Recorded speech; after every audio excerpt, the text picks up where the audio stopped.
On the morning of October 25th, 1944, in the choppy gray waters off the Philippines, an American destroyer charged straight at a Japanese battle fleet that was 20 times stronger.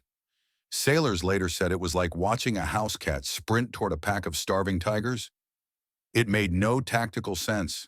It broke every rule of naval warfare. Yet it happened, and the U.S. Navy would remember that charge as one of the most heroic acts ever witnessed at sea. This is the story of the USS Johnston, the destroyer that fought alone against battleships, cruisers, and destroyers, and for a moment actually stopped them. Before we begin, don't forget to subscribe, because the more you listen, the more of these forgotten stories you help bring back to life. At 8:30 that morning, Commander Ernest Evans walked onto the bridge of the USS Johnston. He was 36 years old, half Cherokee, calm, sharp-eyed, known for making decisions that others considered reckless until they worked. Evans had already warned his men months earlier, "I will never run from a fight. If someone picks on us, I will take us right in." No one thought he meant it literally, but they would learn soon enough that he did. That morning, the American escort group called Taffy 3, 6 escort carriers, 3 destroyers, and 4 smaller destroyer escorts, was cruising off Samar Island. Their job was simple: fly air support and protect troop landings. None of them expected to see major surface forces. None of them were equipped to face battleships. The escort carriers were basically merchant ships with wooden flight decks. The destroyers were thin-hulled, built for speed, not armor. They were called tin cans, and the nickname was accurate. A single shell from a battleship could rip one in half. At 6:37 a.m., the impossible happened. Lookouts spotted massive water columns rising behind the American carriers. Then came the sound, the deep, concussive thump of gigantic shells hitting the sea. Someone shouted, "Incoming fire!" Then another burst, and another. The Japanese had found them. The fleet approaching them wasn't just any fleet. It was Admiral Takeo Kurita's center force: 4 battleships, 6 heavy cruisers, 2 light cruisers, and 11 destroyers. Among them was Yamato, the largest battleship ever built, armed with 18-inch guns that could fire shells the size of a Volkswagen Beetle. The Americans were outnumbered, outgunned, out-armored, and caught by surprise. The escort carriers scrambled planes as fast as they could, but the aircraft were loaded with depth charges, not bombs. They weren't prepared for surface combat. They weren't prepared for any of this. On the Johnston, Commander Evans watched the horizon for a few seconds, processing what he saw: a wall of Japanese ships advancing, already firing. Most commanders would have retreated. Evans didn't hesitate. He simply said, "Come right, flank speed, all hands to battle stations." Some sailors later recalled that no fear showed on his face at all. Only focus. The destroyer surged to full speed, cutting through the waves at over 30 knots. The deck vibrated. Spray exploded across the bow. Shells screamed overhead. The air trembled with each salvo. But Evans didn't flinch. He was aiming straight at the Japanese cruisers because he knew something most people didn't. If he didn't attack now, Taffy 3 would be wiped out. His plan was insane but brilliant. The Johnston would charge head-on, get within torpedo range, fire a full spread at the enemy line, then break away before the battleship's guns found their mark. No one else on the American side could reach torpedo range in time. The carriers couldn't outrun the cruisers. The destroyer escorts didn't have the speed. Only the Johnston had a chance of disrupting the enemy's firing line. As the Johnston advanced, Japanese shells bracketed the ship, one in front, one behind. The next would be a direct hit. Sailors on deck could hear fragments tearing through the air like metal insects. The sea boiled with explosions. One officer later said, "It felt like we were driving through a waterfall made of fire." Still, the Johnston pushed forward. Evans shouted corrections to the helm. The ship zigzagged, weaving between geysers of water thrown up by exploding shells. The Japanese could hardly believe what they were seeing: a lone destroyer charging an entire battle fleet. By 7:10, the Johnston closed within 10,000 yards. This was the moment. Evans shouted, "Fire torpedoes!" 10 torpedoes shot from the tubes, white trails cutting across the sea. Seconds passed. Then a roar echoed across the water. The heavy cruiser Kumano erupted in a tower of flame and steel, the bow blown completely off. Debris fell across the surface like burning snow. Kumano was crippled instantly, forced out of formation.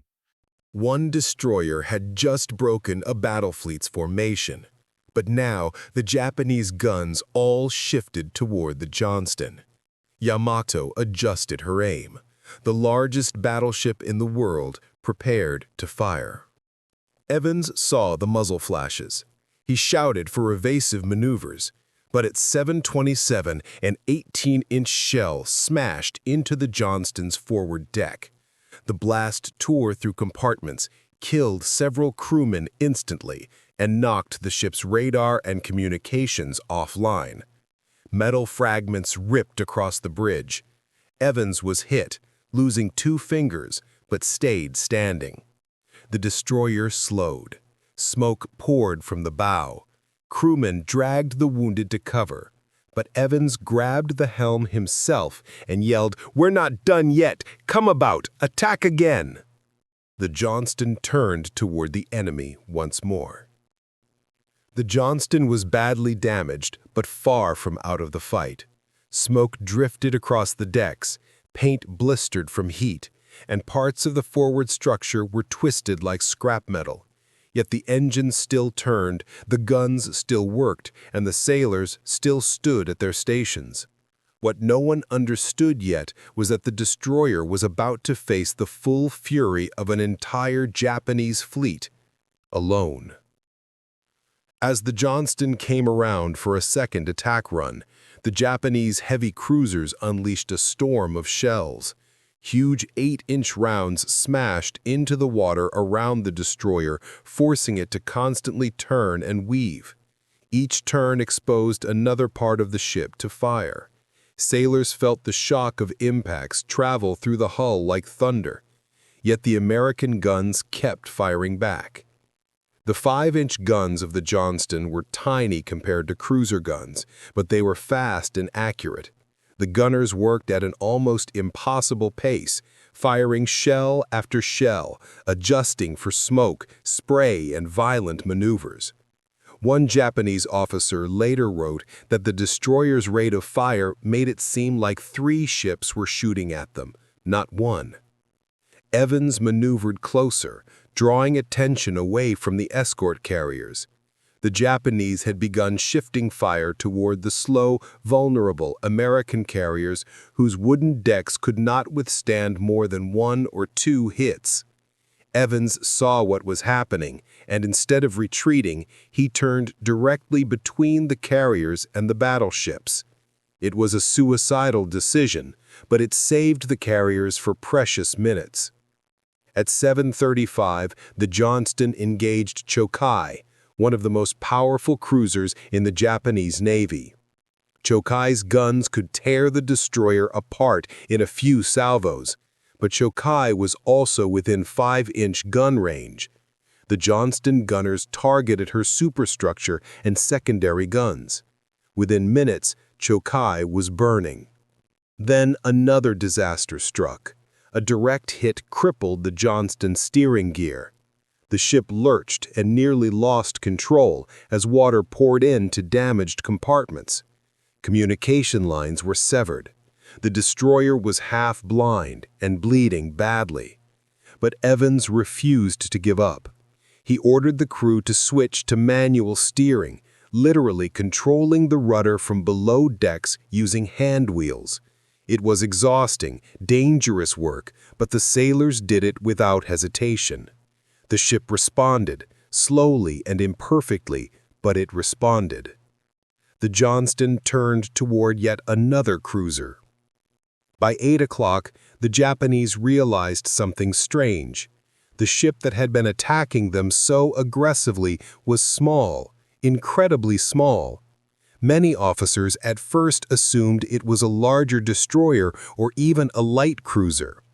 Only now did they realize that a thin-hulled tin can had been the one firing torpedoes and shells at them for nearly an hour. The discovery did not make them hesitate, it made them angry. The Japanese destroyers now joined the battle. Dozens of rapid-fire guns opened up on the Johnston. Splinters tore across the decks. The aft gun crew suffered heavy casualties. Men who had been loading and firing seconds earlier were wounded or killed where they stood. Yet replacements stepped in immediately. One sailor later said there was no time to think, only to fight. The enemy destroyers launched torpedoes, scores of them. White tracks streaked across the water. Evans threaded the Johnston between them with a combination of instinct and sheer luck. One torpedo passed so close that sailors saw its propellers spin beneath the surface. But Evans had no illusion. He knew the Johnston couldn't keep dodging forever.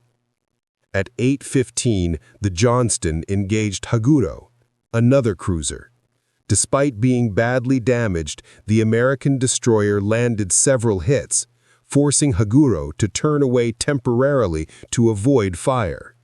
The Johnston was buying desperately needed time for Taffy 3's escort carriers to escape to the south. The Japanese Admiral Kurita now had a problem. His fleet was supposed to strike the American land-in forces. Instead, they were bogged down fighting a handful of small ships that refused to die.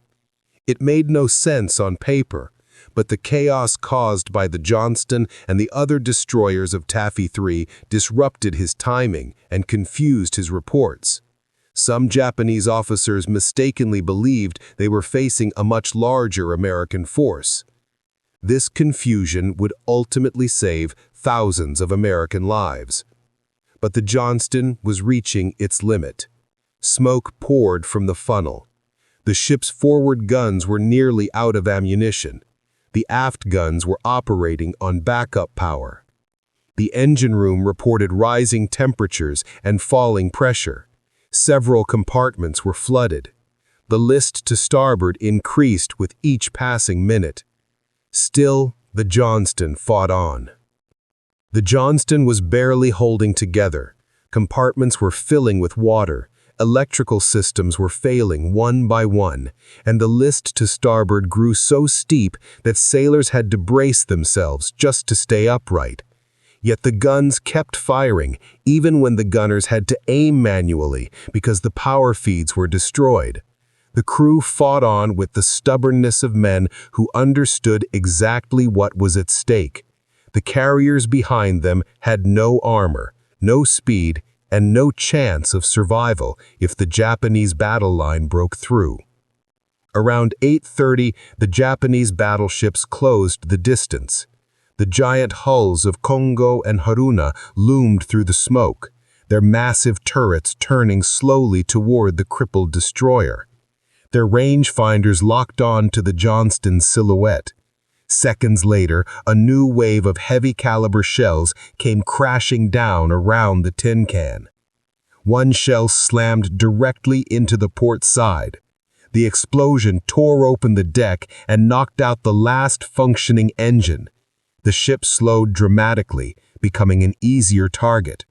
Another shell struck near the aft gun mount, wiping out the crew in a single blast. Ammunition stored nearby ignited, creating a fireball that ripped through the deck plating. Still, the Johnston refused to stop firing. Wounded sailors crawled to abandoned gun positions, dragging themselves over twisted metal. Men with bandaged arms loaded shells with their remaining good hand. Several crewmen lay bleeding under shattered bulkheads but continued to pass ammunition until they lost consciousness. As the destroyer slowed, the Japanese ships focused their attention elsewhere. They needed to break through to the escort carriers, which were now retreating at maximum speed. This shift in targeting bought the Johnston a few precious minutes. But Evans used those minutes to help the Roberts and the Heermann, the other tin cans still fighting. With smoke choking the air and debris drifting across the surface, Evans ordered the Johnston to turn and support the Roberts. Manual steering made the ship respond sluggishly. each turn requiring enormous effort from the men below decks who had to operate the rudder by hand. Sweat, oil, and seawater pooled beneath their feet, but they kept turning the wheels relentlessly. The destroyer's 5-inch gun crews shifted fire to a Japanese cruiser that was bearing down on the Roberts. Several rounds struck near the bridge of the cruiser, forcing it to maneuver away to avoid more hits. The Johnston's support allowed the Roberts to land several hits of its own, buying time for the American carriers to escape. But the Japanese were not finished. Another wave of cruiser shells smashed into the Johnston. The bridge was rocked by a massive impact that shattered windows and sent several officers tumbling across the deck. Fragments whistled through the air like knives, embedding themselves in bulkheads and bodies alike. Radio equipment was destroyed, leaving the Johnston almost completely cut off from the rest of the task force. Evans continued issuing orders with a calm, steady voice, even as blood soaked through the torn sleeve of his uniform. He could barely stand, yet refused to leave the bridge. Crewmen repeatedly tried to get him to move to the shelter of the chart room, but he waved them off each time. By 8:45, the ship had taken more than 40 direct hits. The superstructure was riddled with holes. Fires burned below deck. The ship's list was now severe, and the speed dropped to almost 5 knots. It was clear to everyone aboard that the Johnston could not survive much longer. Even so, Evans saw one more opportunity to protect the carriers. A Japanese heavy cruiser was attempting to cut across the American retreat path. If it succeeded, it could unleash broadside fire on the slow escort carriers. Evans ordered the Johnston to turn toward the cruiser and open fire again, despite the ship barely answering her helm. The remaining 5-inch guns barked defiantly, their barrels glowing red-hot from constant firing. Shell after shell arced across the water, some exploding near the cruiser's bridge, others striking her hull. The cruiser shifted course again, momentarily thrown off by the unexpected resistance. For the second time, the Johnston had disrupted the Japanese attack. But each shot drew more attention. The Japanese finally realized the small ship that had been pestering their cruisers for over an hour was nearly dead in the water. Destroyers and cruisers redirected their guns at the Johnston. Within moments, a barrage of shells rained down on the destroyer. One shell struck the forward engine room and steam burst from ruptured pipes. Another tore a massive hole in the starboard side, allowing seawater to surge in. Below deck, the men operating the manual steering heard metal groaning and bulkheads buckling. The water level rose quickly, reaching their knees, then their waists. Still, they kept turning the wheels, fighting to give the Johnston even a fraction of control. On the bridge, Evans watched the sea rising around the bow. The deck was so damaged that waves washed across it with every roll. Smoke stung his eyes, and the roar of guns was deafening. He knew the ship was dying, yet he ordered the helm to stay true. By 8:50, the Johnston had lost nearly all mobility. The guns were nearly silent. Ammunition stores were depleted or inaccessible due to flooding. Fires burned uncontrollably below deck.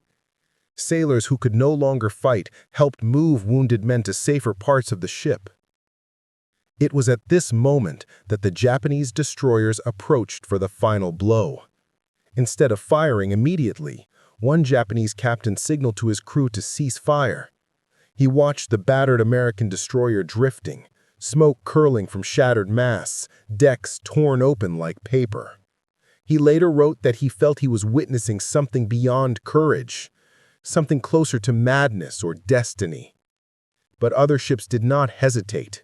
More shells crashed into the Johnston, causing the ship to shudder violently. The forward decks dipped beneath the waves. The list increased to nearly 20 degrees. Evans knew the end had come. He ordered the crew to prepare to abandon ship. But even then, the Johnston fired one last shell. The order to abandon ship came quietly, almost softly, as if Lieutenant Commander Ernest Evans were trying not to disturb the dying ship beneath his feet. There was no panic, no shouting, only the grim acceptance of sailors who had given every last ounce of strength they had and now faced the final moments of the Johnston. The ship's bow was dipping sharply into the sea, water sweeping across the forward decks with every roll. The list to starboard had grown so steep that men had to cling to railings just to move across what had once been a level surface. Flames still burned below deck. The sky was thick with smoke drifting in long black sheets above the fading battle line. Yet Evans remained on the bridge, refusing to leave. He had been wounded multiple times, blood soaking into his torn uniform, but his voice stayed steady as he helped direct the evacuation. Sailors tried to carry him, but he pushed them away. "Save yourselves," he told them. "There's nothing more I can do." The destroyer continued sinking slowly, as though unwilling to go under until every last man had a chance to escape. Sailors jumped into the water from the listing deck, clinging to debris, climbing onto makeshift rafts, searching for wounded shipmates to pull into the swell. Oil slicks spread across the surface, burning their eyes and throats. Waves crashed over them, and the sound of distant gunfire still echoed from the direction of the fleeing Japanese ships. The crew drifted away from their ship, watching with disbelief as the Johnston, scarred, broken, and burning, refused to die quickly. Even the Japanese ships nearby slowed their fire. One Japanese officer later recalled that every man who saw the Johnston's final moments felt compelled to watch, as if witnessing something beyond courage, something closer to madness or destiny. But other ships did not hesitate. More shells crashed into the Johnston, causing the ship to shudder violently. The forward decks dipped beneath the waves. The list increased to nearly 20 degrees. Evans knew the end had come.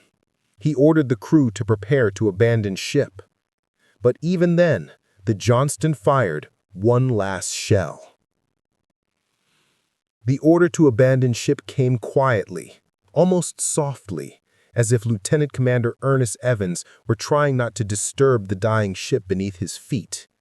There was no panic, no shouting, only the grim acceptance of sailors who had given every last ounce of strength they had and now faced the final moments of the Johnston. The ship's bow was dipping sharply into the sea, water sweeping across the forward decks with every roll. The list to starboard had grown so steep that men had to cling to railings just to move across what had once been a level surface. Flames still burned below deck. The sky was thick with smoke drifting in long black sheets above the fading battle line. Yet Evans remained on the bridge, refusing to leave. He had been wounded multiple times, blood soaking into his torn uniform, but his voice stayed steady as he helped direct the evacuation. Sailors tried to carry him, but he pushed them away. "Save yourselves," he told them. "There's nothing more I can do." The destroyer continued sinking slowly, as though unwilling to go under until every last man had a chance to escape. Sailors jumped into the water from the listing deck, clinging to debris, climbing onto makeshift rafts, searching for wounded shipmates to pull into the swell. Oil slicks spread across the surface, burning their eyes and throats. Waves crashed over them, and the sound of distant gunfire still echoed from the direction of the fleeing Japanese ships. The crew drifted away from their ship, watching with disbelief as the Johnston, scarred, broken, and burning, refused to die quickly. Even the Japanese ships nearby slowed their fire. One Japanese officer later recalled that every man who saw the Johnston's final moments felt compelled to watch, as if witnessing something beyond courage, something closer to madness or destiny. But other ships did not hesitate. More shells crashed into the Johnston, causing the ship to shudder violently. The forward decks dipped beneath the waves. The list increased to nearly 20 degrees. Evans knew the end had come. He ordered the crew to prepare to abandon ship. But even then, the Johnston fired one last shell.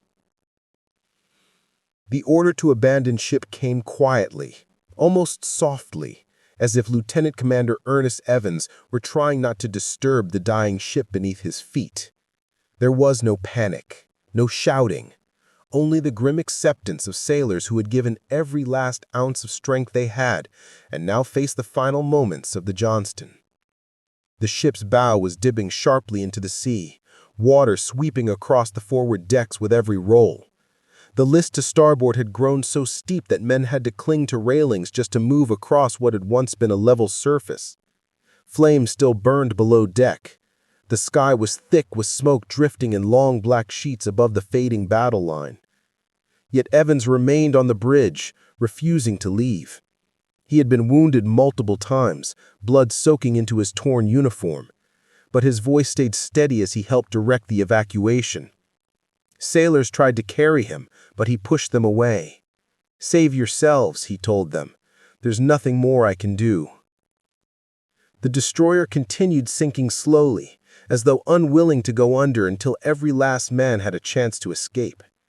Sailors jumped into the water from the listing deck, clinging to debris, climbing onto makeshift rafts, searching for wounded shipmates to pull into the swell.